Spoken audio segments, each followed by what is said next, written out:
seperti biasa doa dipimpin oleh ketua kelas. Silakan ketua kelas untuk memimpin doanya. Siap, dilengkapi. Memulai pembelajaran hari ini, alangkah baiknya kita doa bersama jawabannya masing-masing. Doa dimulai. Doa selesai. Beri salam. Assalamualaikum warahmatullahi wabarakatuh. Waalaikumsalam warahmatullahi wabarakatuh. Ya, terima kasih ketua. Hiduplah Indonesia. Ya, terima kasih. Silakan. Selanjutnya saya akan cek kehadiran kalian terlebih dahulu melalui aplikasi Classpoint. Silakan di. Sudah. Ya, bukunya sudah dibawa? Sudah. Buku bahasa Indonesia buku paket sudah? Sudah. Oke, jika sudah, saya tahu kalian pasti ngantuk ya, sudah siang. Yuk kita ice breaking dulu yuk. Kemudian ada yang nyebutkan bebek, buaya, hiu. Nah, menghibur kalian ya, karena ini sudah jam 11 lewat. Kan tentu ini rawan-rawan ngantuk ya. Kira-kira antara dua ice breaking melalui Classpoint tadi, mudah-mudahan kalian bisa terhibur ya. Nah, kita bisa semangat untuk belajar hari ini. Dua apa?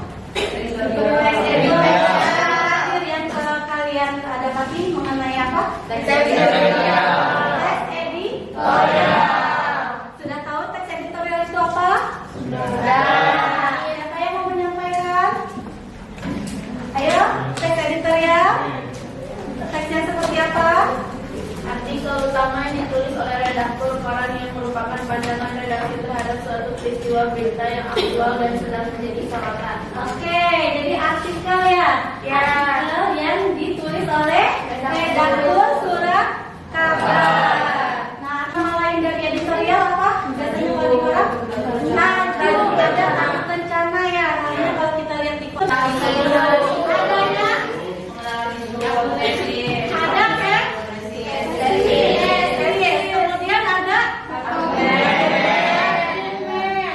Kemudian ada kemudian ada penegasan ulang. Nah, tesis isinya berupa apa? Pengenalan isu atau pernyataan pendapat. Kemudian ada argumen ini atau data-data yang mendukung pendapat ya. Kemudian penegasan ulang saran. Nah,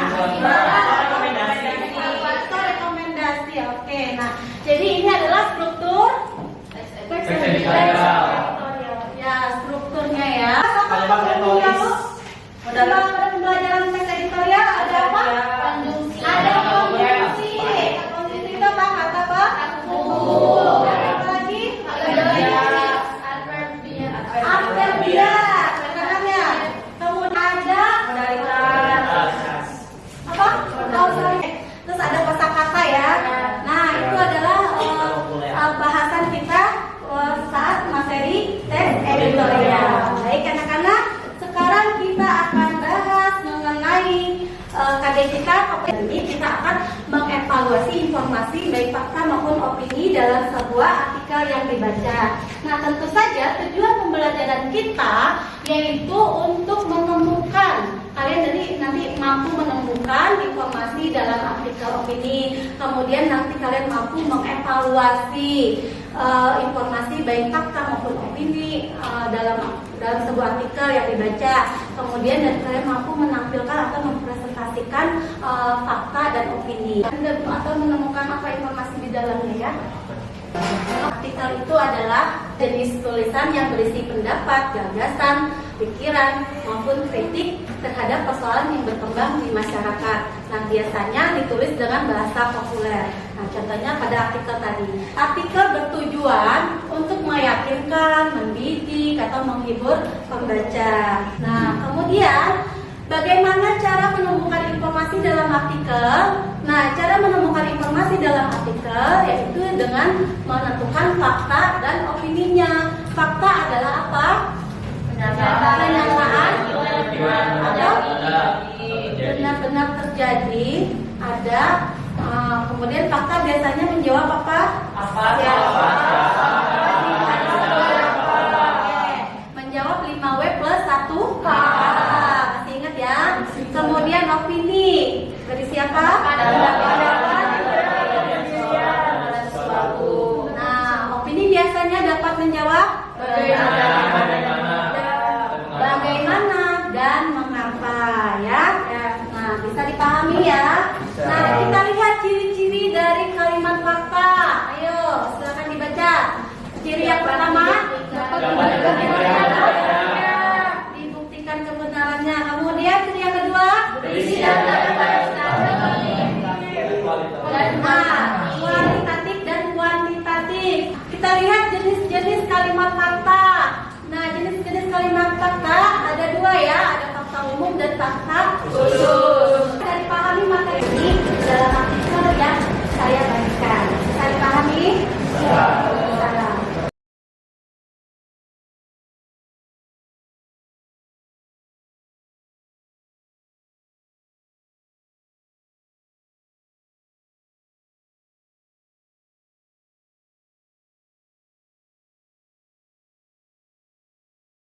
Kami di sini akan menyampaikan teks artikel berjudul tentang punya semen karet hingga diet karbo, dan ini 9 cara mencegah asam lambung naik. Di sini ada anggotanya, dengan saya sendiri ada Lia Desi Madriani. Dengan saya Rabi Arya Desa. Dengan saya Trismo Masia. Dengan saya Muhammad bin Sabutra. Cara mencegah asam lambung naik beberapa. Cara alami yang bisa dilakukan sebagai cara mencegah asam lambung naik adalah asam lambung naik atau antidiabetes bisa terjadi kapan saja dan menyebabkan rasa tidak nyaman di ulu hati hingga tenggorokan. Cara mencegah asam lambung naik bisa dengan mengubah pola makan hingga menyiasati siklus tidur. Terlebih bagi orang yang menderita GERD. Ciri-ciri asam lambung naik biasanya terjadi tidak lama setelah waktu makan.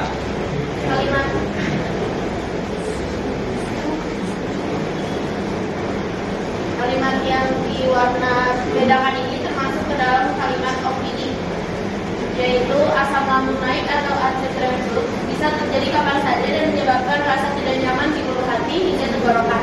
Cara ini mencegah asam lambung naik dan bisa dengan mengubah pola makan hingga mensiasati siklus tidur.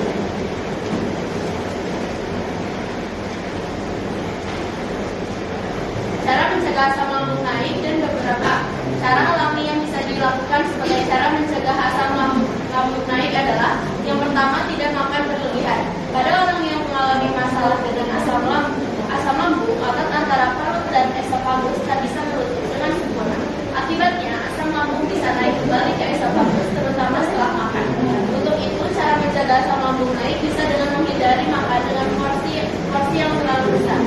Siasati makan dengan dalam porsi kecil, namun durasinya yang lebih sering. Yang kedua yaitu mengurangi berat badan. Penumpukan lemak di perut bisa membuat tekanan otot pembatas antara perut dan esofagus semakin besar. Istilah medis untuk kondisi ini adalah hiatus hernia. Itulah mengapa orang obesitas hingga ibu hamil kerap merasakan asam lambung naik lebih sering disertai heartburn. Dengan demikian, mengurangi berat badan sebaiknya menjadi prioritas bagi orang yang obesitas sebagai cara mencegah asam lambung naik. Bagi ibu hamil, mengatur asupan nutrisi juga sangat penting. Hamil bukan berarti lampu hijau untuk mengonsumsi banyak kalori. Yang paragraf yang pertama, pada orang mengalami masalah dengan asam lambung otot antara perut dan esofagus tak bisa menutup dengan sempurna, itu termasuk ke dalam kalimat fakta. Sedangkan akibatnya asam lambung naik bisa naik kembali ke esofagus terutama setelah makan, itu termasuk kalimat opini. Yang ketiga yaitu diet rendah karbohidrat. Salah satu cara mencegah asam lambung naik bisa dengan melakukan diet rendah karbohidrat. Ini berkaitan dengan karbohidrat dan tidak dicerna maksimal, maka bisa menyebabkan bertambahnya jumlah bakteri dan tekanan di dalam abdomen. Bahkan banyak yang menyebut karbohidrat sebagai salah satu pemicu naiknya asam lambung naik. Pada saat sifat alkohol, mengonsumsi alkohol juga dapat berpengaruh pada naiknya asam lambung. Tak hanya itu, waktu lower esophageal sphincter antara esofagus dan perut juga semakin tidak bisa menutup rapat. Lebih jauh lagi, terlalu banyak minum alkohol membuat esophagus kesulitan membersihkan asam. Minum kopi sewajarnya. Jika ada pertanyaan yang apa saja yang berbahaya minum kopi, risiko mengalami asam lambung naiknya adalah salah satunya. Kafein membuat otot pembatas esophagus dan perut menjadi rileks dan juga asam lambung akan naik kembali. Demikian bukti yang terkait klaim ini masih terus dikembangkan. Lalu yang keenam, mengunyah permen karet. Beberapa penelitian menyebutkan mengunyah permen karet dapat menurunkan kadar asam di esophagus. Permen karet mengandung karbonat yang efektif meningkatkan produksi saliva. Meski demikian, ini hanya merupakan cara mencegah asam lambung naik, bukan cara untuk menekannya. Lalu yang ketujuh, hindari minuman bersoda. Selain kandungan gulanya yang tinggi, minuman bersoda juga bisa memperparah kondisi naiknya asam lambung pada penderita GERD. Lagi-lagi, minuman bersoda juga membuat otot lower esophageal sphincter menjadi lebih lemah dibandingkan dengan minum air putih. Yang beberapa sampai saliva itu termasuk ke dalam kalimat fakta, sedangkan meski demikian, ini hanya merupakan cara mencegah asam lambung naik, bukan cara untuk meredakannya. Itu termasuk ke dalam kalimat opini. Ya, sudah. Yang 8 dari coklat. Jika coklat termasuk salah satu cemilan favorit penderita gerd, sebaiknya dipertimbangkan untuk menghindari atau setidaknya mengurangi. Sebuah penelitian menyebutkan konsumsi coklat sebanyak 120 ml dapat membuat otot pembatas esophagus dan menjadi lebih lemah. Meski demikian, masih perlu penelitian lebih jauh terkait rekomendasi ini. Nomor 9, tidur dengan posisi kepala menggigil. Terkadang ada orang mengalami asam lambung naik saat di malam hari. Ini bisa mengganggu kualitas tidur karena menyebabkan selisih tidur semalam. Cara menyiasatinya bisa dengan membuat posisi kepala menggigil sehingga risiko terburuk bisa berkurang dari beberapa cara mencegah asam lambung naik. Ada yang benar-benar terbukti melakukan penelitian ini, namun orang masih perlu dipikirkan lebih jauh lagi. Terlepas dari kondisi tubuh yang berbeda. Jika sampai kalimat lemah dan merupakan kalimat opini.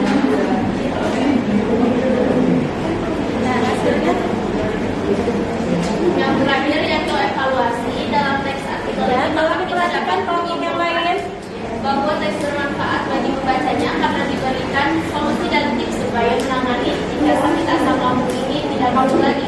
Selain itu, teks ini dapat sebaiknya disajikan lebih banyak, diberikan saran dan penelitian yang lebih lengkap karena bisa saja tidak hanya anak muda atau remaja yang mempunyai masalah asam lambung ini, tetapi bisa juga orang dewasa atau lansia yang membacanya.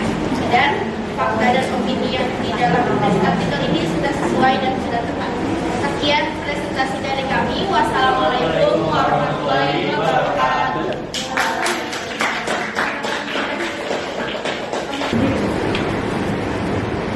Assalamualaikum. Sebelumnya dari kelompok saya ada yang ingin mau menambahkan satu fakta dari teks artikel yang tadi. Ada tambahan fakta dari kelompok saya yaitu karbohidrat yang tidak dicerna maksimal bisa menyebabkan bertambahnya jumlah bakteri dan tekanan dalam abdomen. Yang kedua ada fakta lagi penambahan yaitu penumpukan lemak di perut bisa membuat tekanan otot pembatas antara perut dan esophagus semakin besar. Dan fakta yang terakhir itu istilah medis untuk kondisi ini disebut sebagai hiatus hernia.